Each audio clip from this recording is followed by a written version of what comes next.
পটুয়াখালীর মহাসড়ক কিংবা শহরের অলিগলিতে বেয়ারিশ কুকুরের সংখ্যা বৃদ্ধি পাওয়ায় প্রতিনিয়তই মোটরসাইকেল দুর্ঘটনা ঘটছে বলে অভিযোগ স্থানীয়দের। প্রচন্ড সমস্যা।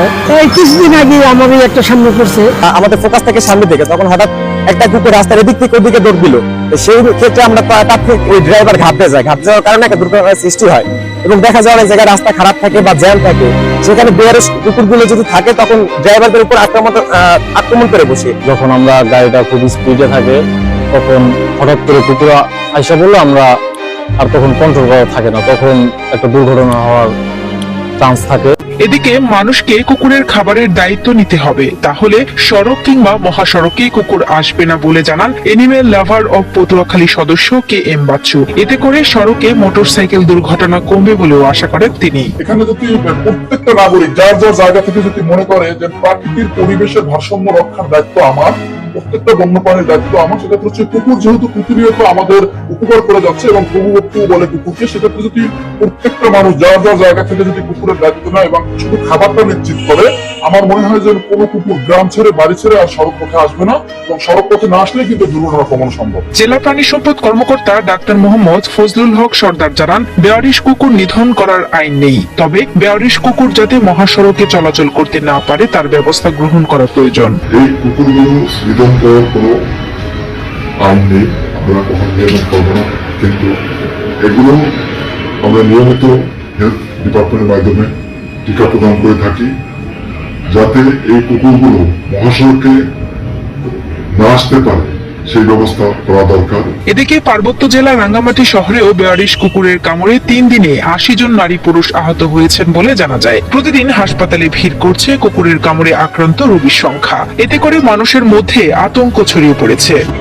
আমরা প্রাইভেট থেকে আমাদের ঘরে যাওয়ার সময় মধ্যে প্রাইভেট থেকে যখন ঘুরে যাচ্ছিলাম তখন হুট করে যখন আমাদের ঘরের দিকে তখন হুট করে এসে আমি পুলিশ সদস্য, আমি ডিউটি করে যাওয়ার পথে আমি রাস্তা পার দিয়ে গেলাম, হঠাৎ করে একটা কুকুর এসে আমার ডান পায়ের দিকে কামড় বসাতে চাইছিল। তখন আমার যে পোশাকের যে প্যান্টটা ওইটা পিছলানোর কারণে বসতে পারে, বাট আমার পাওটা একটা মানুষের আঁচড় দিলে যে লোহার লাল হয়ে গেছে।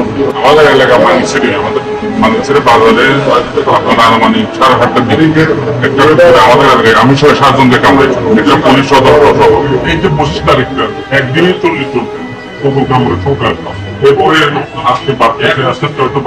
গত পরশুদিন থেকে হঠাৎ করে আশঙ্কাজনক হারে মহিলা বিভাগে দেখতেছি যে কুকুরের কামড়ে রোগীর সংখ্যা অনেক বেড়ে গেল এবং এটা প্রায় 24 তারিখ, 25 তারিখ, 26 তারিখ এখনো পর্যন্ত প্রায় আনুমানিক 80 জনের মতো রোগী আমাদের কাছ থেকে বিভাগের সেবা নিয়েছে। দ্রুত কুকুরের উপদ্রব বন্ধে ব্যবস্থা গ্রহণের দাবি স্থানীয়দের। পাশাপাশি কুকুরের কামড়ে জলাতঙ্ক ভাইরাস ছড়িয়ে পড়ার সম্ভাবনা থাকায় কুকুরের জন্ম নিয়ন্ত্রণের কার্যকর উদ্যোগ গ্রহণ করারও দাবি এলাকাবাসীর। এদিকে মানুষকে কুকুরের খাবারের দায়িত্ব নিতে হবে, তাহলে সড়ক কিংবা মহাসড়কে কুকুর আসবে না বলে জানান এনিম্যাল লাভার অব পটুয়াখালী সদস্য কে এম বাচ্চু। এতে করে সড়কে মোটরসাইকেল দুর্ঘটনা কমবে বলেও আশা করেন তিনি। প্রত্যেকটা নাগরিক যার যার জায়গা থেকে যদি মনে করে যে প্রাকৃতিক পরিবেশের ভারসাম্য রক্ষার দায়িত্ব আমার, প্রত্যেকটা বন্যপ্রাণীর দায়িত্ব আমার, সেক্ষেত্রে হচ্ছে কুকুর যেহেতু প্রতিনিয়ত আমাদের উপকার করে যাচ্ছে এবং প্রভুভক্তি বলে কুকুরকে, সেক্ষেত্রে যদি প্রত্যেকটা মানুষ যার যার জায়গা থেকে যদি কুকুরের দায়িত্ব নেয় এবং শুধু খাবারটা নিশ্চিত করে, আমার মনে হয় যে কোনো কুকুর গ্রাম ছেড়ে বাড়ি ছেড়ে আর সড়ক পথে আসবে না এবং সড়ক পথে না আসলে কিন্তু দুর্ঘটনা কমানো সম্ভব। জেলা প্রাণী সম্পদ কর্মকর্তা ডাক্তার মোহাম্মদ ফজলুল হক সর্দার জানান, বেয়ারিশ কুকুর নিধন করার আইন নেই, তবে বেয়ারিশ কুকুর যাতে মহাসড়কে চলাচল করতে না পারে তার ব্যবস্থা গ্রহণ করা প্রয়োজন। এই কুকুরগুলো নিধন করার কোনো আইন নেই, আমরা কখনো নিধন করবো না, কিন্তু এগুলো আমরা নিয়মিত হেলথ ডিপার্টমেন্টের মাধ্যমে টিকা প্রদান করে থাকি, যাতে এই কুকুরগুলো মহাসড়কে না আসতে পারে সেই ব্যবস্থা করা দরকার। এদিকে পার্বত্য জেলা রাঙ্গামাটি শহরেও বেয়ারিশ কুকুরের কামড়ে 3 দিনে 80 জন নারী পুরুষ আহত হয়েছেন বলে জানা যায়। প্রতিদিন হাসপাতালে ভিড় করছে কুকুরের কামড়ে আক্রান্ত রোগীর সংখ্যা। এতে করে মানুষের মধ্যে আতঙ্ক ছড়িয়ে পড়েছে। আমরা প্রাইভেট থেকে আমাদের ঘরে যাওয়ার সময় মধ্যে প্রাইভেট থেকে যখন ঘুরে যাচ্ছিলাম তখন হুট করে যখন আমাদের ঘরের দিকে তখন হুট করে এসে আমি পুলিশ সদস্য, আমি ডিউটি করে যাওয়ার পথে আমি রাস্তা পার দিয়ে গেলাম, হঠাৎ করে একটা কুকুর এসে আমার ডান পায়ের দিকে কামড় বসাতে চাইছিল। তখন আমার যে পোশাকের যে প্যান্টটা ওটা পিছলানোর কারণে বসতে পারে, বাট আমার পাওটা মানে একটা মানুষের আঁচড় দিলে যেরকম এরকম লাভ হয়ে গেছে।